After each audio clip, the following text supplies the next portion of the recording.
Okay, good morning guys. Good morning, good morning, good morning.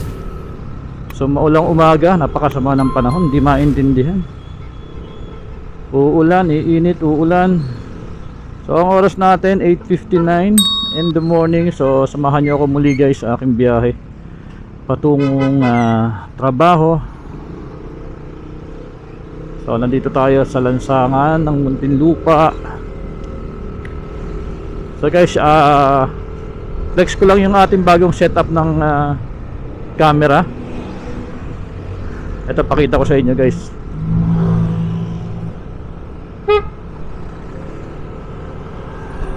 So ito yung ating bagong setup. Ayan, dumating na nga pala yung aking in-order na adapter mic. Alright, ito yung ating mic adapter Telesin. So medyo matagal siya dumating. Umabot siya ng almost 8 days. Mahigit isang linggo, no?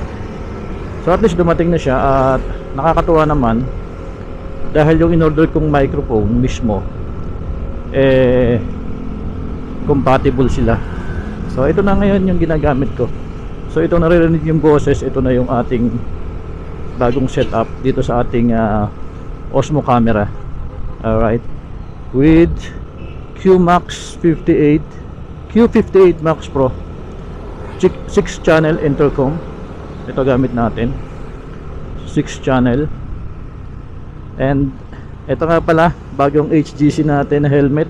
Ayan, gamit ko na rin siya. Ayan, C70 Coro. Alright, so medyo pikit mata natin itong binili guys. Medyo may kamahalan din.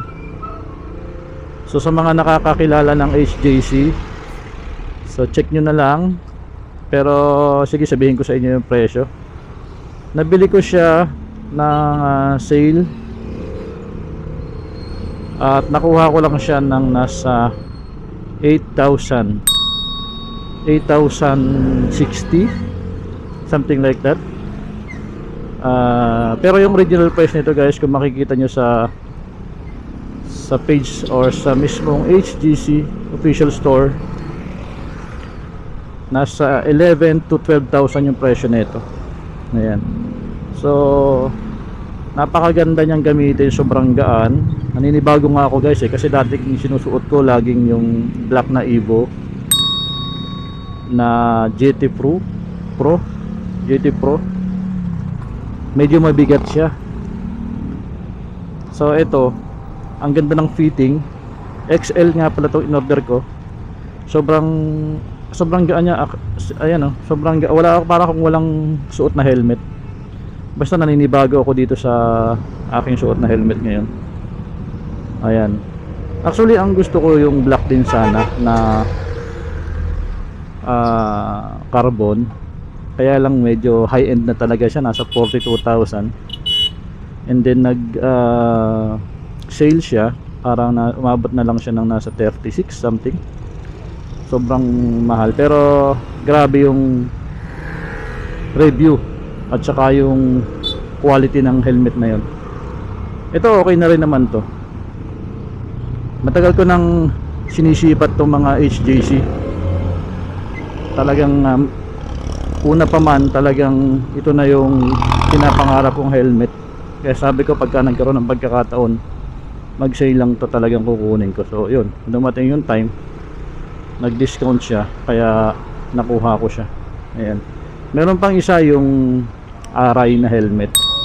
Isa rin sa paborito kong helmet, o isa rin sa pinapangarap kong helmet pala. Hindi ko siya paborito kasi wala pa ako nun. Meron akong 4 na helmet na ginagamit, papalit-palit before, which is one is Spider, parang Neo ata yun ginagamit ko, Spider Neo. And then yung isa, yung dati ko ay LS2. And then yung Evolution na GT Pro. So nung dumating sa akin yung Evolution, so bihira ko nang gamitin yung dalawang helmet ko. Pero ang pinakamagaan talaga doon is yung Spider. sobrang gaan niya. Parang ganito sa HGC, halos the same yung kanyang yung gaan, pero syempre may pagkakaiba pagdating sa material. So yun, na flex ko lang sa inyo guys. So nandito na ako sa San Pedro mga bossing. Kalain mo, pag alis ko ng bahay, kakatapos lang ng ulan, biglang bumuhos. Ang lakas ng ulan dun, pero dito ang init, kaya hindi ako nagsuot ng gloves kasi nga mainit kanina.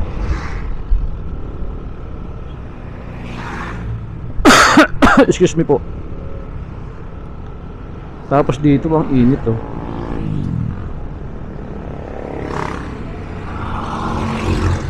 Parang kagabi. Ang ganda ng panahon maghapon, mainit. Talagang hindi mo akalain na uulan. Pagdating nung hapon na pauwi na kami galing sa trabaho, biglang bumuhos. Talaga naman.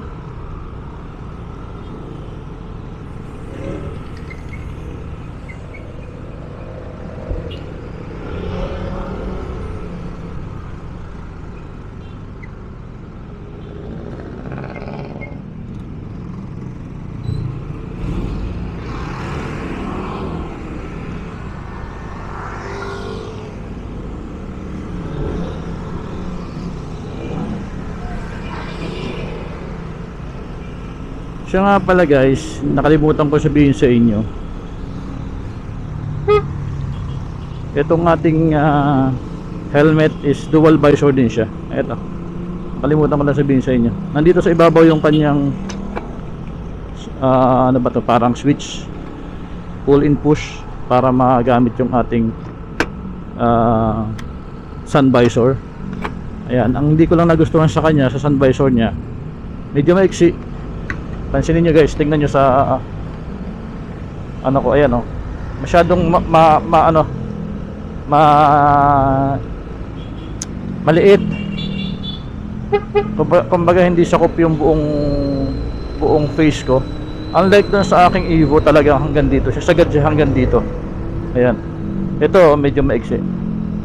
Pero not bad. Nakakatulong naman siya pagdating sa masyadong masilaw. So tulad ngayon, ginagamit ko siya oh. Ayan, ang ganda ng kanyang pagka-smoke. Hindi siya sobrang dilim, hindi rin siya sobrang masilaw. As in talagang tamang-tama, kumbaga compatible sa aking mata. Relax, kumbaga relax yung mata ko.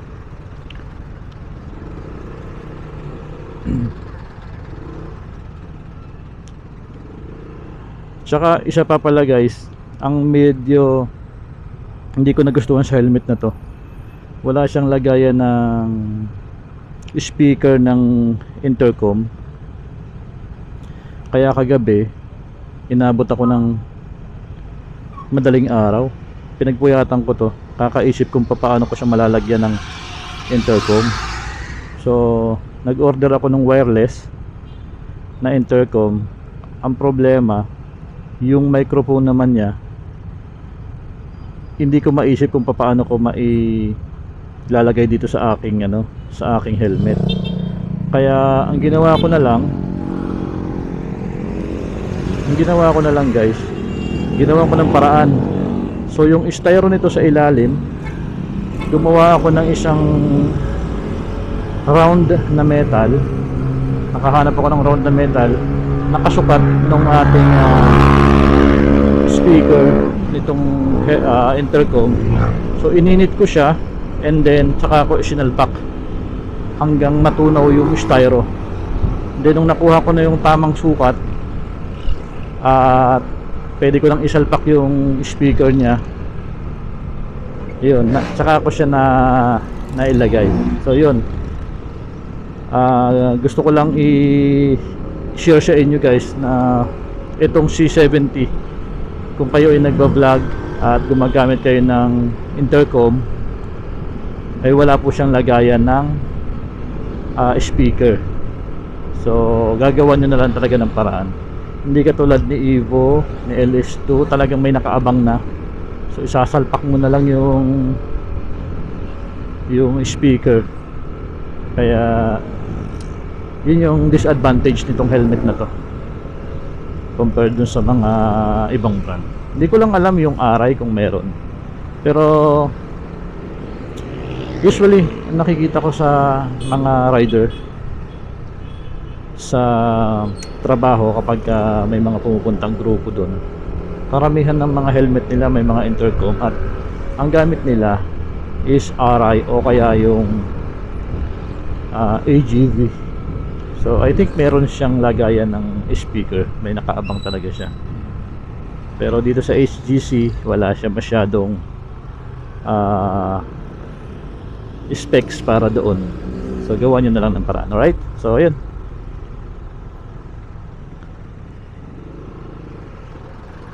So this time nandito na ako sa Pasita, San Pedro. Tulad nga ng hindi natin inaasahan, sobrang init, kaya sunog na naman yung aking kamay. Hindi na ako naglagay ng guantes kanina dahil maulan ka ako. Problema, mainit pala dito sa San Pedro, pero basa ang kalsada guys. So kakatila lang din pala ng ulan dito.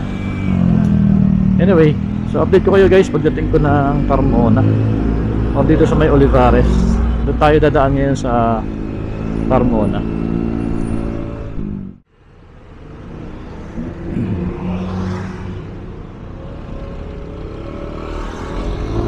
Pagas lang ako guys dito sa Petron.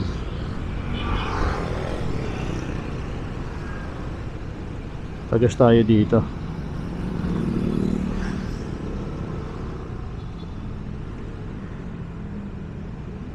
Alright.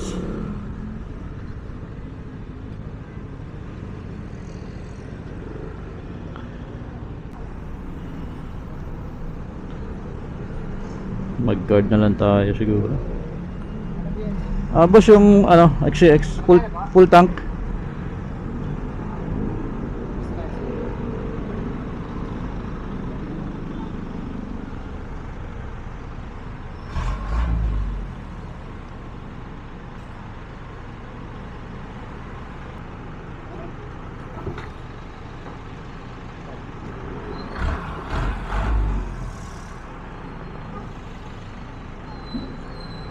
Ngutang tayo ng gasolina.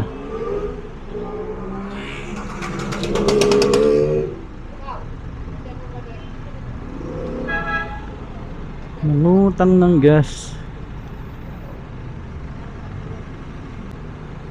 Thank you.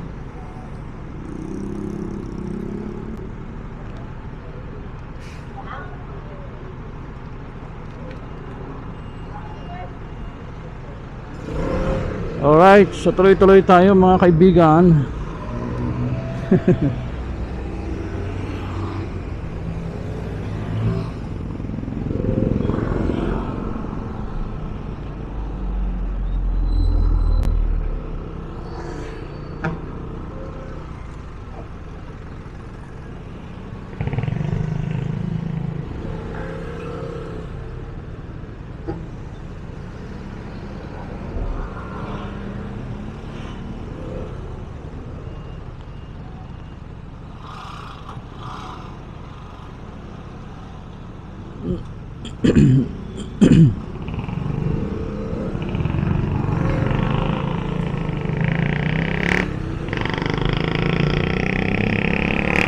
Dito tayo nagpagawa ng tambutso guys. Kaya lang hindi naman naayos yung tunog. Fiber pala ang kulang. Kaya bumili na lang ako ng bagong tambutso. So bukas ng umaga maikakabit ko na yung bagong tambutso ko.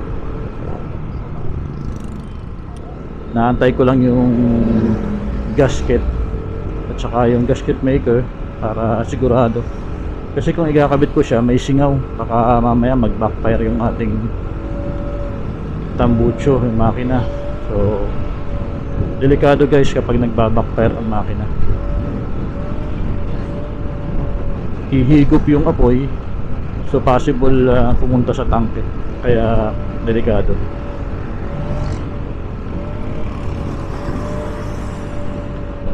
Kaya kailangan walang singaw yung ating tambucho. Kaya napaka-importante na magkaroon ng gasket yung elbow, yung tambucho mismo na nakaano sa makina natin. Kasi once na magkaroon ng singaw yun doon ang magsisimulang masira yung makina natin kapag panay backfire.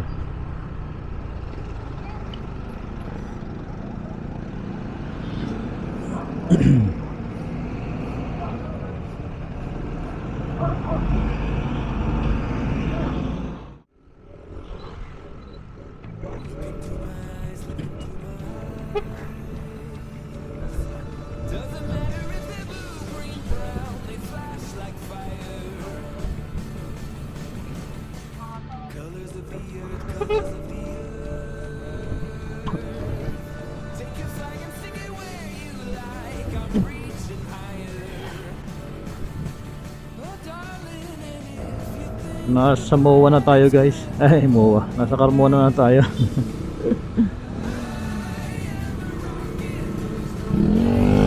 MOA na, Carmona.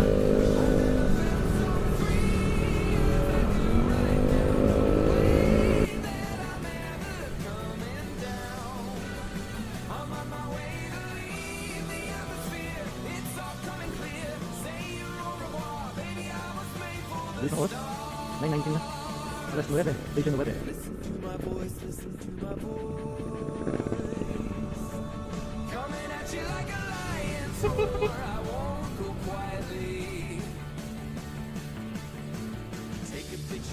Lagi na lang may tubig. Barado rin ang drainage dito sa lugar na to.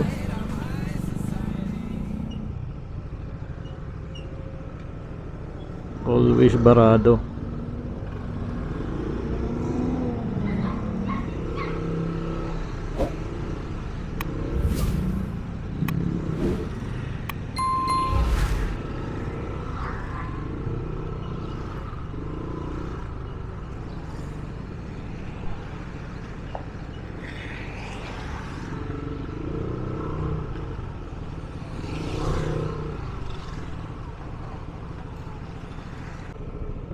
Wala tayong ulam guys.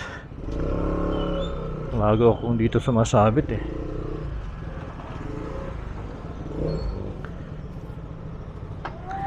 Dito palagi sumasabit yung helmet ko.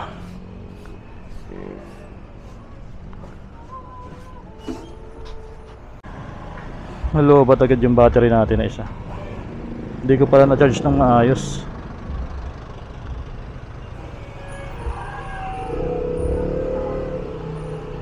Ang bilis na lobat.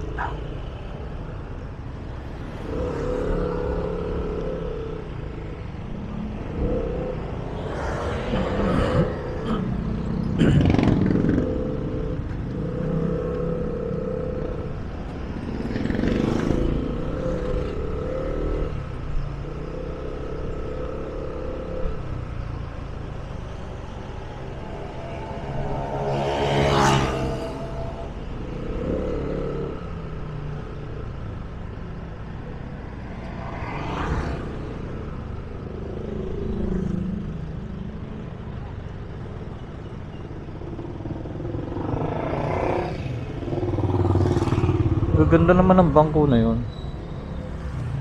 For sale kaya yun?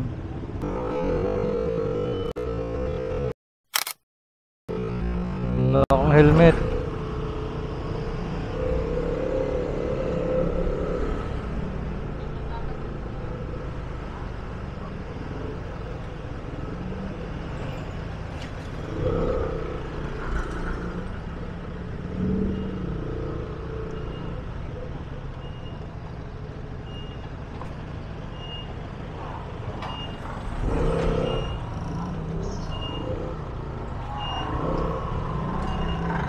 Si Kapitan.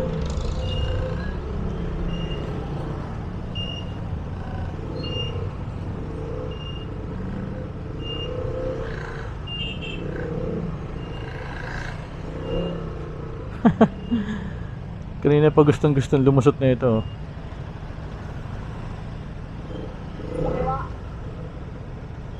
Si Angkas.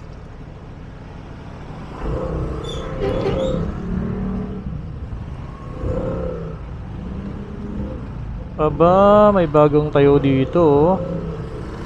Lutong ulam.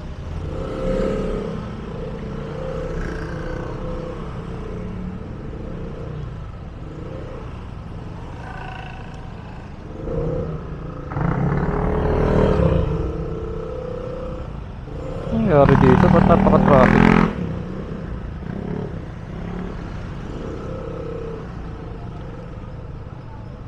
Ah, may pick up sa harapan. Ayun, oh, yun ang cause ng traffic, oh. Si Navara.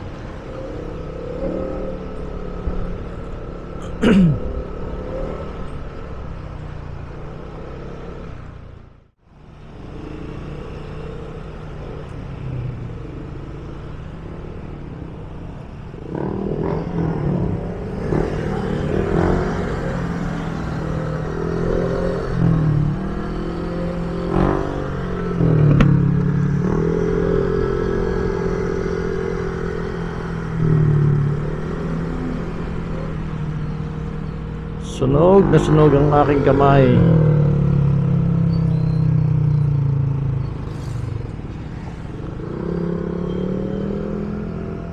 Gate 3 Technopark.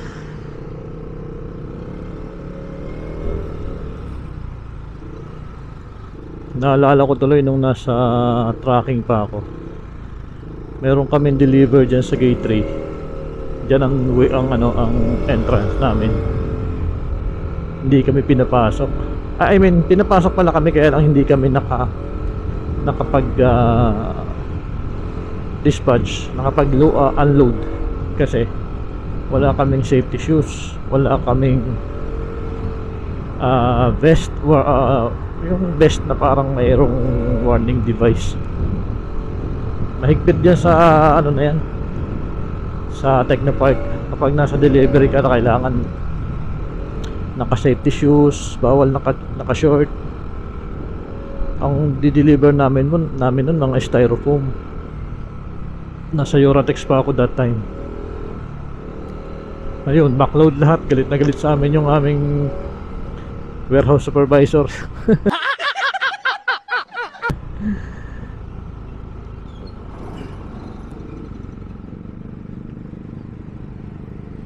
Lakas din pala ng ulan dito.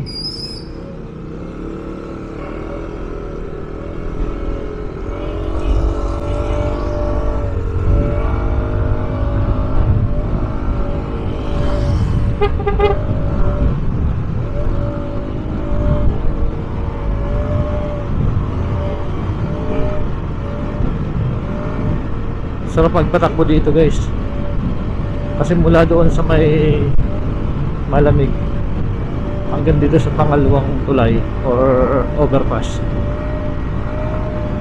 ano dito one way.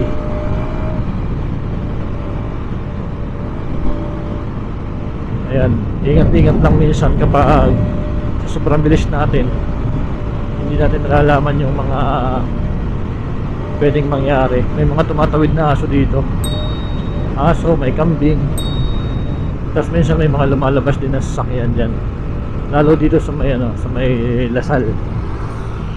Ang galing dito sa Lasal. Ayan, ito papunta ng Lasal to, itong kanan. Ayan, so dito two-way na to. Ayan, hindi na tayo pwedeng magpalipat-lipat basta-basta dito. Although yung guhit naman is putol-putol, so pwede tayong mag-overtake as long as safe and wala tayong makakasalubong.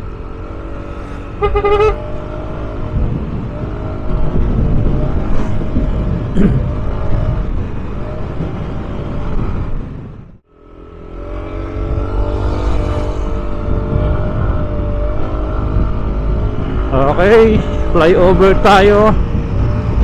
Pasok tayo ng Skyway, guys. Skyway.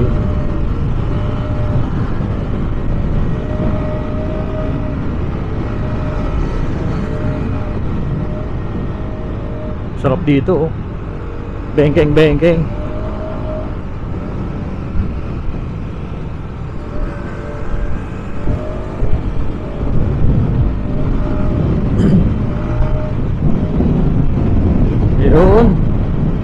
Naglalagay na sila ng solar light dito.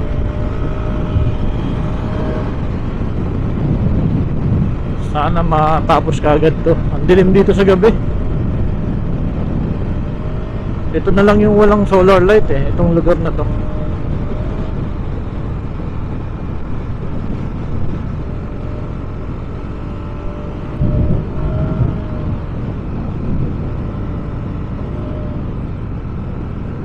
Sunog.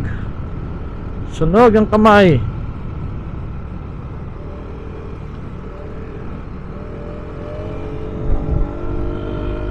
"9:45 ang oras natin." Ang bilis, no? Total maaga pa naman. Dalhin ko muna kayo dun sa sa ginagawang SM Yulo Premier. Tingnan natin kung ano na yung development. Okay, tingnan natin kung ano na yung hitsura or kung ano na yung mga na bago. Let's go.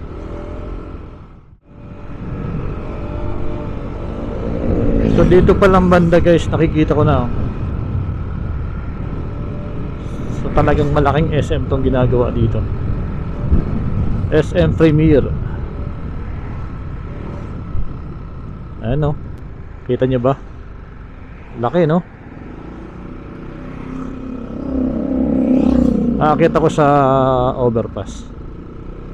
Ito yung pinapaliparan ko ng drone dati guys. Oh, di ba?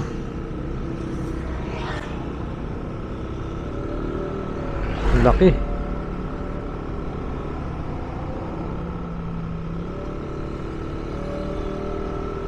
Wala na rin pala guys. Kahit umakit pa ako ng overpass, hindi na natin makikita yung ibaba.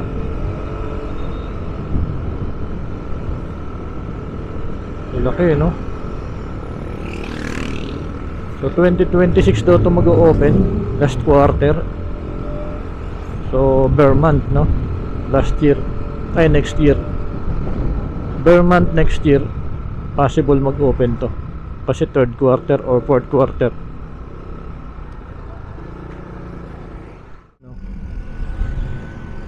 SM Premier. So natigil kasi ito ng almost 2 months dahil dun sa aksidenteng nangyari. Meron kasi ditong nag-collapse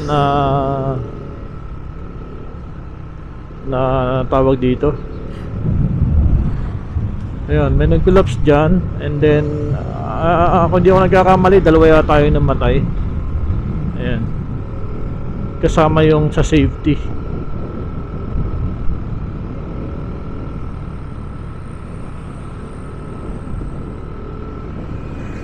So ito yung Calax entry. So magiging maganda ang ng mall na yan, ang bentahan kasi diyan paglabas ng Calax, kanan ka lang ng kaunti, yun na yun, nasa mall ka na. Nagkakabit na Christmas light yung mga mga SAP, Special Action Force, magigiting na SAP. Alright, so take out lang ako ng almusal. Nagugutom ako.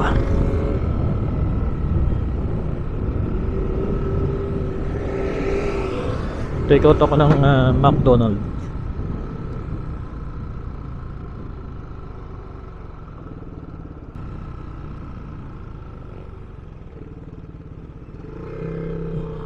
Oras natin 9:50.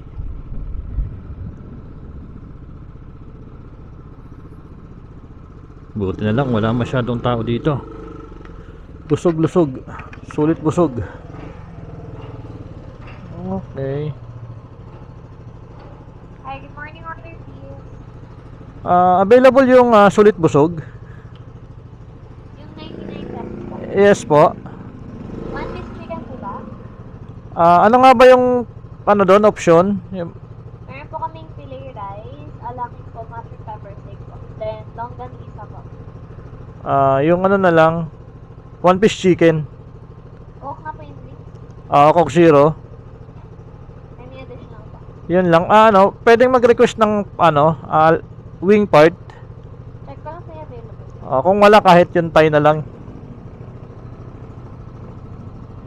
Okay na? Yes po, first.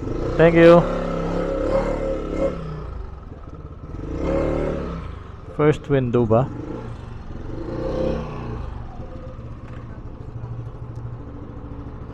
Morning po, 99 pesos. Good morning.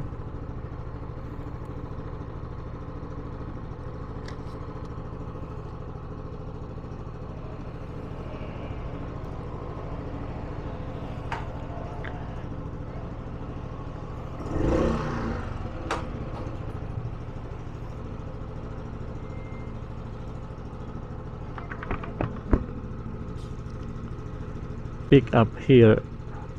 Ang taas naman ng pagpipick upan ko na yun. Gago!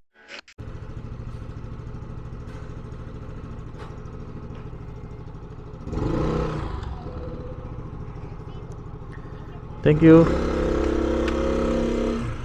Dito tayo pipick up sa taas. Paano pipick up natin ito? Ang taas. Ay, ito pala. Bubukas. Gunggong! Barinig kita sa mukha eh!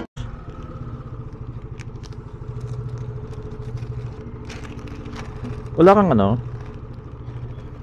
Si ate naman, alam na nakamotor ako eh. Ayaw man din lagyan ng hawakan. Hindi ka lang maganda ate.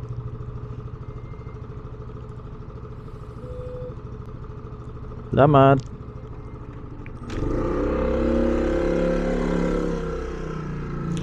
Ganda niya ate, mukhang artista.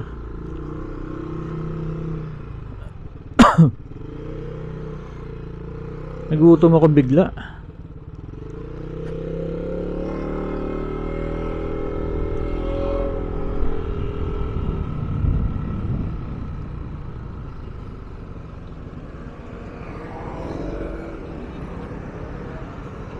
Hindi pa pwedeng kumanan dito. Pwede naman siguro. Basta dahan-dahan lang.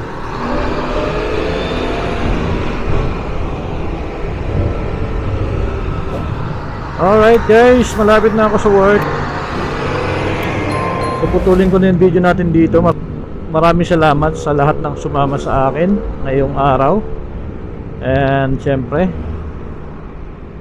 nagpapasalamat din ako sa ating mga subscribers, silent viewers, at sa lahat ng naka-follow sa atin. So yun, maraming salamat guys. See you in next vlog. God bless, bye bye.